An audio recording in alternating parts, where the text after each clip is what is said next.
আজকে 2 দিন পর রান্নাঘরে রান্না করতে আসছি। সবাই বুঝাইতেছে যদি নিজে না খাওয়া দাওয়া করে তাহলে যুদ্ধ করবে কীভাবে, যে তোমার সব কিছু লুটপাট করে নিয়ে গেছে তারে তুমি কীভাবে শাস্তি দেবা, নিজে আগে শরীরে শক্তি যোগা তারপরে তারে শাস্তি দেওয়ার চিন্তা করো। তো এই সবার কথা তো আর ফেলানো যায় না, সেজন্য আজকে রান্না করতে আসছি। কাঁচকলা, সেই কাঁচকলা রান্না করতেছে। আর মানুষটার কথা মনে পড়তেছে, সেই মানুষটা কাঁচকলা খেতে চাইছিল, 2 দিন বাজারে খুঁজছে পায় না, পরে আমি নিয়ে আসছি।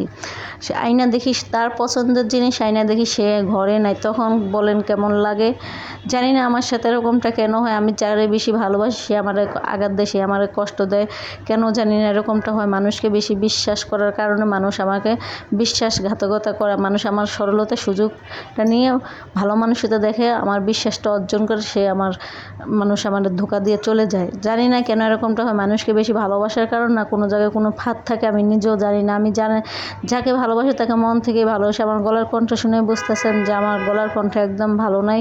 আমি রান্না করতে করতে আমার গলার অবস্থা শেষ। যে আজকে দেখতেছেন রান্না করতেছি, কিন্তু রান্না করছি ঠিকই ভাই, খাওয়া পেটের ভিতরে যায় না। মনে যদি সুখ শান্তি না থাকে তাহলে কি খাওয়া পেটে যায়? আমার গয়না, আমার টাকা, আর যে মানুষটাকে আমি এত ভালোবাসি সেই মানুষটা কীভাবে আমার এতটা আঘাত করে আমার থুয়ে চলে গেছে, আমি নিজেও জানি না তার কাছে কোনো অপরাধ করছি না, তার আরেকটা অন্য কোনো সংসার আছে না, সে অন্য জায়গায় পরকীয়া করে, আমি নিজেও বলতে পারি না। সে যদি এরকমটা থাকেই থাকে আমার বলতে পারতাম, আমি তাহলে আমি নিজ হাতে তার কাছে দিয়ে আসতাম। কিন্তু সে আমার এমনভাবে চলাফেরা করছে, আমার কোনো কিছুই বুঝতেই দেয় না। এরকম ভালো মানুষ যদি এরকমটা করে তাহলে কি নিজেকে বুঝ দেওয়া যায়? তো যাই হোক, জানি না কার জীবনে এরকম ঘটনা ঘটে।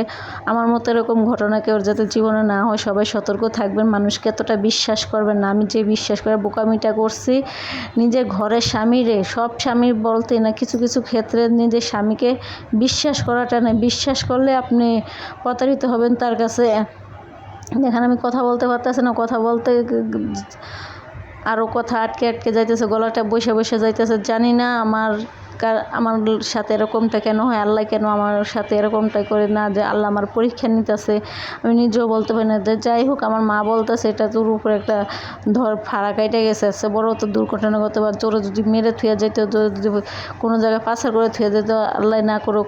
তারপরে তুই তো সুস্থ আছো, তুই যদি ঠিক থাকস তাহলে তুই তো জিনিস ঠিকই খুঁজে পাবি। নিজে যুদ্ধ করতে হলে নিজে শরীরে শক্তি যোগাতে হবে। তো মা বাবার কথা তার ফালান জানা, যেমনি হোক একটু রান্নাবাড়া করার চেষ্টা করুন, কিন্তু রান্নাবাড়া করলে কী হয়, খাওয়া দাওয়া পেটের মধ্যে ঢুকে না।